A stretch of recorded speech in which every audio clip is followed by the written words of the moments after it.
एक एक करके करो। अंजलि की शादी कर ससुराल पहुंचने के साथ ही उसके सास के हुक्म शुरू हो जाते हैं। हो गई शादी, बस मौज खत्म। कल से जल्दी उठकर काम पर लग जाना है। अरे माँ आज ही यहाँ आई है, इसे सब समझने के लिए कुछ दिन तो दो। मेरे और बहू के बीच की बात है, तू घर के मामले में ना भूलियो। इस पर जतिन वहाँ से अपने कमरे में चला जाता है और सास अंजलि को काम की लिस्ट सुनाने लगती है।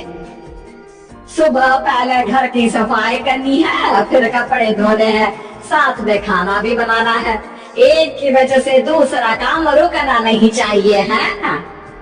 जी मम्मी जी ठीक है। ये कहकर अंजलि अपने कमरे में चली जाती है।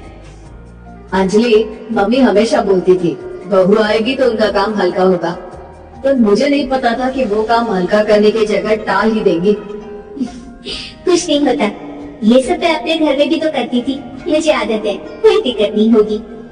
ठीक है, पर अगर कुछ हो तो बता देना। दोनों सो जाते हैं और अगली सुबह से अंजलि जल्दी उठ के सास के बताए कामों में जुट जाती है, जिसमें वो जैसे ही कपड़े धोने लगती है तो सास वहाँ आ जाती है। अरे सुनो, ये कपड़े ऐसे नहीं धुलेंगे, सबको डिवाइड कर फिर एक एक करके अलग अलग धोने हैं। क्या एक एक कपड़ा अलग करके? एक बार में सुनाई नहीं देता क्या? वही बोला है मैंने, लग जाओ काम पर हैं? सास की बात मानते हुए अंजलि एक एक करके कपड़े धोना शुरू करती है, जिसे करते हुए आधा दिन बीत जाता है। अरे रे, सुबह से कब दोपहर हो गई पता ही नहीं चला, अभी तो खाना भी बनाना है। अंजलि भागते हुए रसोई में जाती है, जहाँ उसकी सास पहले से ही उसे खड़ी मिलती है। खाना बना लेना, देखो पहले पकोड़े तल दो और एक एक पकोड़े अलग अलग तलना, नहीं तो कोई कच्चा कोई पक्का रह जाता है। सास की हर बात में एक एक की कहानी अंजलि के समझ में नहीं आती, लेकिन फिर भी वो बिना कुछ बोले काम करती रहती है। अगली सुबह फिर वही शुरू होता है और सास एक बार फिर खाने के समय रसोई में आती है। आज क्या बन रहा है? वो जतिन ने भिंडी की सब्जी, रोटी और धनिया की चटनी बोली है, इसलिए वही बना रही हूँ। अरे वाह जी वाह, बढ़िया है। पर भिंडी एक एक करके धोना, फिर टॉवेल से पोंछ कर एक एक करके ही काटना, साथ ही धनिया की पत्ती भी एक एक करके ही धोना। अरे पर मम्मी जी। अरे क्या पर, सफाई का ध्यान रखना आता भी है या नहीं है? मैं ये सब सबकी हेल्थ के लिए ही तो कर रही हूँ ना, और तुम आरा पारा करती रहती हो हैं? सास की बातें सुन अंजलि हैरान रह जाती है। मैं तो सिर्फ सोचती थी कि जानबूझकर मेरा काम बढ़ाने के लिए ये सब करती हैं, पर ये तो काम बढ़ाने के साथ परेशान भी करना चाहती हैं। मैंने इनकी कौन सी बहस खोल दी जो इतनी दुश्मनी निकाल रही है? क्या करूं?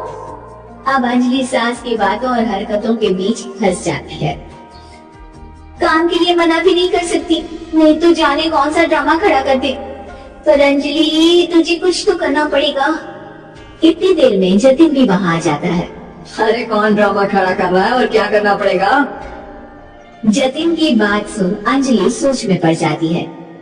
इन्हें सच बताऊं या नहीं? पर अगर ये गुस्सा हो गए तो? वैसे भी अपनी माँ से बहुत प्यार करते हैं, फिर उनके खिलाफ कुछ सुन कैसे लेंगी? अंजलि ये सब सोच ही रही होती है कि जतिन फिर बोलता है।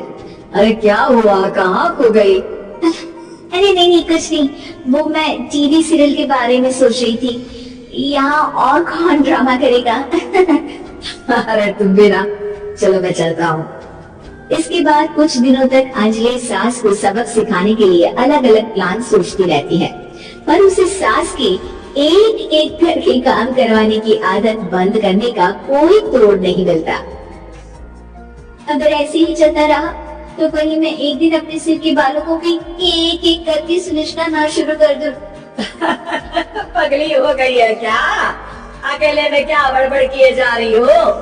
वैसे आज खाने में क्या है? आलू की सब्जी।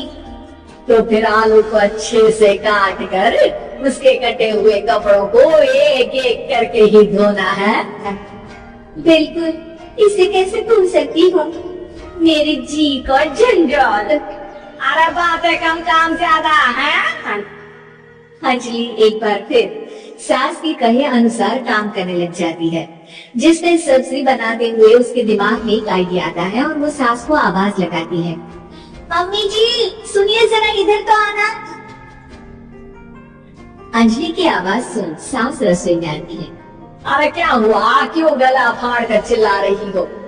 कुछ नहीं, वो सुबह कपड़े धोने की जल्दी में नहाई नहीं थी और अब शाम की पूजा भी करनी है, तो आप जरा सब्जी देख लीजिए ना, तब तक मैं नहा कर आती हूँ। अंजलि सास को रसोई में छोड़कर नहाने चली जाती है। इसी तरह देखते देखते 4 घंटे बीत जाते हैं, लेकिन अंजलि बाथरूम से बाहर ही नहीं निकलती, जिसे देख सास उसे आवाज लगाती है। अरे बाथरूम नहीं समाधि लगा ली क्या? यहाँ सब्जी बनकर ठंडी भी हो गई और अभी तक तेरा नहाना खत्म नहीं हुआ। मम्मी जी जैसे आप कहती है ना, मैं वैसे ही एक एक करके अपने बाल शैम्पू कर रही हूँ। तो अभी 3 घंटे और लगेंगे, तब तक काम और जतिन को खाना सर्व करना आप संभाल लेना। इस तरह अपने नहले पर बहू का दहला देख सास शॉक रह जाती है, जिसके बाद से घर में एक एक करके करने का आलाप बंद हो जाता है।